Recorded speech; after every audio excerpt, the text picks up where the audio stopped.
छुआछूत की मतलब बचपन से ही रहा। और जब मैं पढ़ लिख करके इतना योग्य हो गया हूँ, आज इतना योग्य हो गया हूँ मैं, और उसके बाद भी ये परंपरा जो चली आ रही छुआछूत की बीमारी हमारे पीछे आ रही है, जितने विद्वान होते हुए भी हमारे ये नहीं छोड़ रही है। तो बाबा साहब ने देखा जगह जगह शोषण हो रहा है अपने समाज को, जगह जगह कत्ल हो रहा है। तो बाबा साहब ने अंग्रेजी सेना से रिटायर जो फौजी थे, जो जवान थे, तो उन जवानों को इकट्ठा किया और 24 सितंबर 1924 में समता सैनिक दल का गठन किया। और उन्होंने सबसे पहले कहा हमें अपने समाज की सुरक्षा करना है। जब तक हमारा समाज सुरक्षित नहीं होगा तब तक कोई भी लड़ाई सफल नहीं कर सकते हैं। तो सबसे पहले हमें सुरक्षा समाज की सुरक्षा, इस मंशा को लेकर बाबा साहब डॉक्टर B.R. अम्बेडकर जी ने, कोई बात नहीं, बाबा साहब डॉक्टर B.R. अम्बेडकर जी ने इस समता सैनिक दल का गठन किया कि सबसे पहले हमें अपने समाज को सुरक्षित करना होगा, संगठित बनाना होगा। इसके लिए हमें एक सेना की जरूरत पड़ेगी। ये देश में पुलिस है क्या हमारी सुनती है? क्या ये सेना बॉर्डर पे खड़ी है क्या हमारी सुनती है? जब हमारे अधिकारों का हनन होता है ये बोलती है। हमारे समाज के साथ शोषण हो रहा है, क्या ये हमारी रिपोर्ट लिखने को तैयार होती है? नहीं है, हमारी रिपोर्टें नहीं लिखी जाती हैं। हमारे साथ शोषण हो रहा है, हमें कोई बचाने वाली कोई ऐसी संस्था नहीं है जो हमारे आए कि हम आपके साथ खड़ा हूँ। कोई ऐसी सेना नहीं है जो आकर के तुम्हारे हक की लड़ाई लड़े। इसीलिए बाबा साहब ने एक सेना बनाई थी, समता सैनिक दल। तो इस सेना ने ये प्रण किया है कि अपने समाज की जहाँ जहाँ भी होगा बाहर हम शोषण रोकेंगे और अपने समाज को बेहतर सुरक्षा देने का काम करेंगे। साथ में मेरा एक और भी प्रश्न इसमें छुपा है। आपने सारी बातें बहुत सही बताई हैं। बिल्कुल, जब तक हमारी सामाजिक सुरक्षा नहीं है, बाबा साहब ने कहा है जब तक हमें सामाजिक और धार्मिक अधिकार उचित रूप से सम्मानपूर्ण समता समानता बंधुत्व के बराबर नहीं मिलते तब तक राजनीतिक आज़ादी नहीं। इसी उद्देश्य में हमारा पूछने का और उद्देश्य था कि बाबा साहब के जो उद्देश्य आपने बताया बिल्कुल सही है। इसके साथ उस समय का जो माहौल और जो एक हिंदू धर्म की जो व्यवस्था है, उस हिंदू धर्म की जो रीढ़ थी जिसको हम RSS कहते हैं, जिसका 1925 में बाबा साहब ने 1924 में उसका गठन किया। तत्काल उसका काउंटर करने के लिए RSS के लोगों ने उसको भी RSS का उसका गठन किया, समता सैनिक दल का काउंटर करके उस बाबा साहब की सेना से। हमने तो हमारे जनपद के और हरदोई के बड़े माने चीने बुजुर्ग जो हमारे बीच में नहीं है, आप हमारे बड़ा हमारे वो एक जितना भी उनके लिए मेरे पास शब्द नहीं, उनके सम्मान के लिए भोदर लाल पाठक और लाल सिंह जो पुराने लोग हैं वो जानते होंगे, बहुत ही क्रांतिकारी थे। और हमारी ओसी अंग्रेजी खाना में लाल सिंह नौकरी करते थे। उन्होंने समाज की दशा और दिशा को बदलने के लिए, संघर्ष को समता सम्मान दिलाने के लिए उन्होंने अपने पद से रिजाइन दे करके सामाजिक और धार्मिक आंदोलन को आगे बढ़ाया। हमारे लाल सिंह जी थे। इसी प्रकार हमारे भोदर लाल पाठक जी थे, बहुत क्रांतिकारी थे। और उन्होंने हम लोगों ने उनके साथ में 1982 में समता सैनिक दल का गठन करके और कार्य किया। बहुत सारी जगहों पर हम लोगों ने जा करके जहाँ जैसे पूज्य बाबा साहब जी कोई सामाजिक कार्यक्रम के लिए जाते थे या कहीं रास्ते में जा रहे हैं या हमारे समाज की कोई सुरक्षा प्रदान करनी है, जैसा कि आपने भी बताया, बिल्कुल सही बताया, उसकी सुरक्षा के लिए सेना के समकक्ष हमारी एक सेना जिसका नाम SSG समता सैनिक का गठन किया। उसी समता सैनिक दल को काउंटर करने के लिए जो हिंदूवादी सनातनी लोग हैं उन्होंने RSS 1925 में बनाया।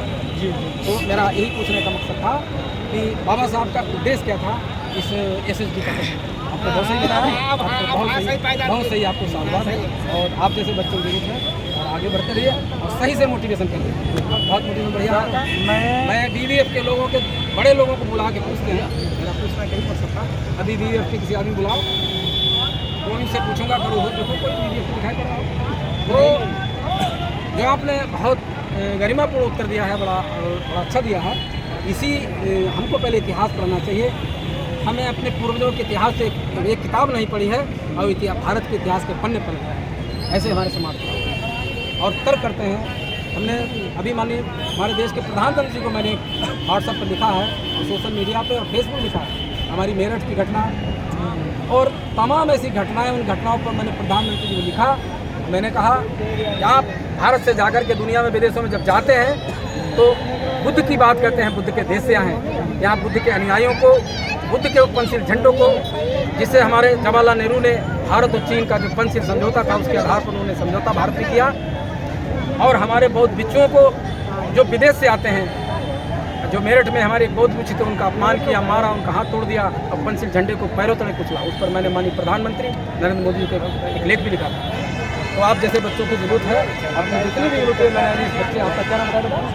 श्याम सिंह से मैंने पूछा भाई आपका कोई सीनियर है, तो इसलिए मैं आपके पास बात किया। बहुत बहुत साधुवाद आपके लिए। हम आप जैसे युवाओं की मुझे ज़रूरत है, मैं और ज़रूरत पड़ा तो याद करूँगा। और मैं थोड़ा स्वास्थ्य मेरा ठीक नहीं रहता है, और मैंने तो 74-75 से इस मूवमेंट को, बाबा साहब मिशन को बढ़ाने का काम किया, शुरुआत की। और अब हम चाहते हैं ऐसे युवा जो बाबा साहब के उस मिशन को सही ईमानदारी से अपना स्वार्थ छोड़ करके उस मूवमेंट को आगे बढ़ाने के लिए काम करें। और पहला उद्देश्य शिक्षित बने, शिक्षा नैतिक पूर्ण। संघर्ष का मतलब नहीं है कि हम अपने में ही संघर्ष करें, संघर्ष हमें किन से करना है और किन से हमें अधिकारों को वापस लेना है। हम छोटी मोटी बातों को, हम अपने को हमेशा बड़ा मान के काम कर रहे हैं। हम अपने को बाबा साहब मिशन एक सिपाही के रूप में मिलकर के हम छोटा बन के काम करें। हमें ईगो नहीं होना चाहिए, हमें पद और कुर्सी और बड़े सम्मान की जरूरत नहीं होना चाहिए। हम एक बाबा साहब मूवमेंट के सिपाही के रूप में, तब हम मूवमेंट को काम। आज के सारे लोग अगर यही लोग हैं, उनमें बहुत सारे बीएसपी में ऐसे लोग हैं, मैं क्या उनका नाम नहीं, मैं तो बीएसपी में रामलाल वर्मा और अजीजुर रहमानी अंसारी जी को छोड़ करके बीएसपी के जितने शाहजहानपुर जनपद के लोग मेरे सामने पैदा हुए।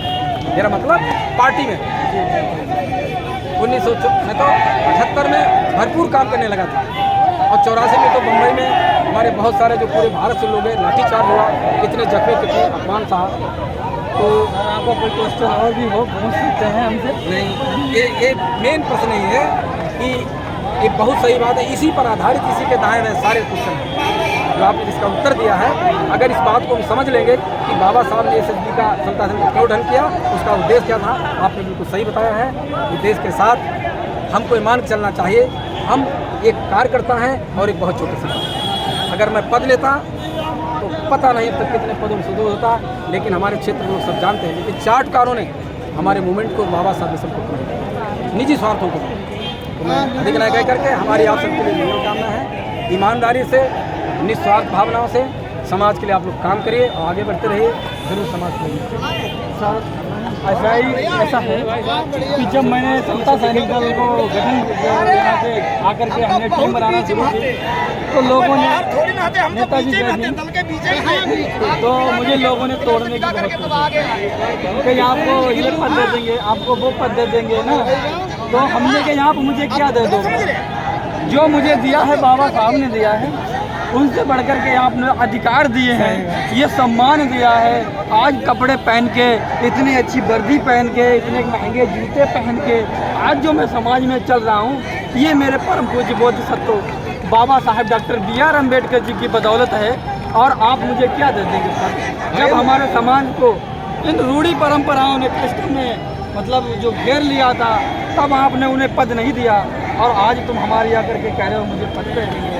तुम्हारे जैसे दोगले लोगों से हमारी कभी पटरी नहीं। आप लोगों ने पूरे बहुजन मूवमेंट को खोखला कर दिया है, और कहा कभी भी इन्होंने बाबा साहब के संगठन के बारे में किसी को नहीं बताया कि बाबा साहब ने तुम्हारे लिए क्या किया।